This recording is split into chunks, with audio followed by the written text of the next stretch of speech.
Act 3 begins in the same drawing room. Mrs. Elvsted is bundled up on a chair by the dying fire, while Hedda lies wrapped up on a couch.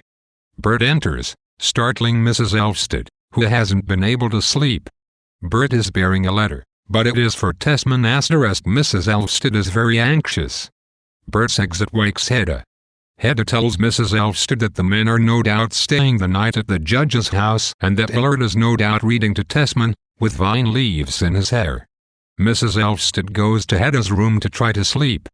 Hedda fixes up the fire as Bert goes to answer the door. Tesman enters. He asks Hedda whether she was worried, and she replies that it would never occur to her to be anxious about him. He tells her that he had fun at the beginning of the night, when Illard read to him from his fabulous new book. Tesman is ashamed to admit that for a moment he was jealous. However, there was what Tesman calls an orgy. Illard got quite drunk, made a speech in honor of the unnamed woman who had inspired his work, and while being escorted home dropped his manuscript, which Tesman retrieved and has brought home with him. Tesman assumes that Illard will be embarrassed to have lost it and plans to return it to him as soon as possible. Hedda asks whether that is necessary and whether it is the only one of its kind. Tesman assures her that it is irreplaceable, and at that moment she shows him the letter that came for him earlier that morning.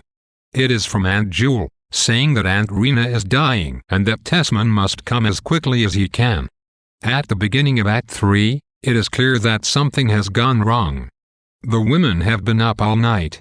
Bert offers to fix the fire, but the selfless Mrs. Elvsted urges her to let it die down and save firewood.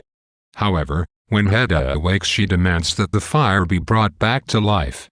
This refers to the themes of the play's beginning, specifically to Bert's anxiety to please Hedda.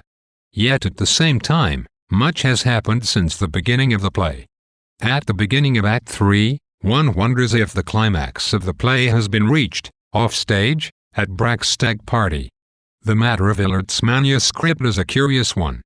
Although Tesman is quite anxious to return it, his reasons for picking it up seem feeble. His admission of fleeting jealousy confirms the rivalry that was already apparent.